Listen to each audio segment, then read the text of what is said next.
So, what are dreams? No one can give a definitive answer to that. We do know a lot about what they do for us. However, we don't know necessarily what specifically they are. What I do know is that they can enhance our relationships incredibly, and even through sharing dreams with other people. In my case, it's through having adventures. I recently decided that I wanted to have a unique experience where I went to see my aunt and uncle and I connected with them in a very unique and original way. So I set this into my creative dreams, and my dreams helped me create an experience where I entered a magical place through Storyland. Now I'm entering a book, and there's a bunch of little dwarfs that are sitting around a table with food on the table, and it's also scattered on the floor. I'm in what's called a lucid dream. That is, I'm fully aware I'm dreaming, and I know that in this dream I can create something. What do I want to create here? The world I'm from feels kind of linear and in a box. So I expand my mind to create the outer contours of the house into rich and forest-like colors and textures. There's so many little things in the house, and it feels like, wow, it's kind of a magical Christmas, and I want to touch and feel the textures about me. There's ceramic figurines flanking the windows, and I actually can feel the milky smoothness as I pass my hand through them. That feels extraordinarily strange. The little guys are looking at me now, and they said, well, you're here, and we're going to tell you who we are. We are multitudes of identical twins, and we're 7 times over. What? That doesn't make any sense at all, I say. Besides, you all look different. Ha! You think you know what sense is, says another of them. It's all nonsense. So I laugh and I tell them, okay, I get it. And they tell me they're the same age, born at the same time, and they go by numbers. They tell me that they were all born on the same day, and yet they're different ages. None of it makes any sense. Number 1 introduces himself, and there's number 2, and I note there's a number 9. He's kind of attractive.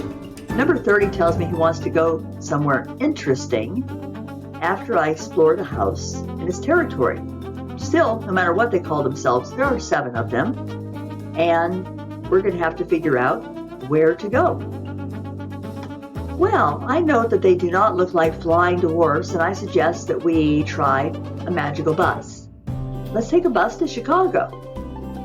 Now the practicalities come in mind of the dwarfs, because if they're going into my world, that means money. And they go to fetch a little bag of gold coins. I laugh. It's my dream. We can go anywhere. Yeah, it'd be really fun to take some dwarfs to Chicago where they could spend those gold coins. So we're on a bus that I've conjured going to Chicago that exists in my world of 2023. Only we're not going there. I decide we're going to Chicago another time. 1999 to be exact. And here I leave the dwarfs right in Chicago on the streets of 1999. 1999, place of many beginnings, and I had many dreams. And I wanted to connect with my aunt and uncle as they were at the time when they were the age that I am now. So I connected with them, 1999. Did I remember? I wasn't sure if I could remember their phone number. Did I remember it? I did. And I called their old landline in a suburb where they no longer live, in Park Forest, Illinois. I got a hold of them. I had my cell phone and it was connecting, and I got a hold of them and I heard their voices. And they said, what are you doing here? And I said, well, I took the bus from downstate and here I am. I wanted to see you. They said, well, that's crazy. That's crazy. Why are you there? And they began to scold me, thinking I had done something a little bit silly. And why am I there? And what am I doing with just in a bus? And I said, well, I don't know how to get another bus. They said, well, don't mind that at all. We're going to come get you. And you just stay. Where are you? And I said, well, I'm in front of this restaurant. Stay there. Stay there. They said, stay there. We'll come get you. And we chatted a bit. And they said, we can hear the story once we pick you up. It's okay. We're looking forward to seeing you. And I told them how much I love them. And both my aunt and uncle have had some health problems, particularly my uncle. He's turning 95. And I'm going to see him in Chicago this weekend. And it is such a special time that I'm going to get to see them because you never know when the last time is going to be. I did, though, share this dream with my aunt, and it blessed her and it made her feel just wonderful that I was willing to share something that was tender like that, and that I was able to tell her both in my dream and about my dream and how much that I love them both.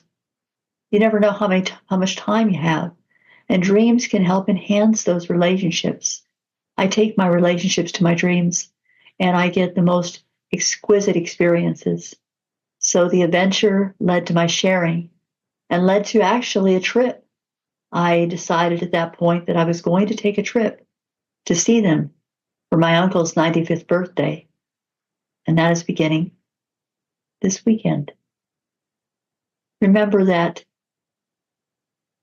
you don't have all the time in the world. Share your dreams, share your visions, share the things that matter to you personally, and let them know you really love them.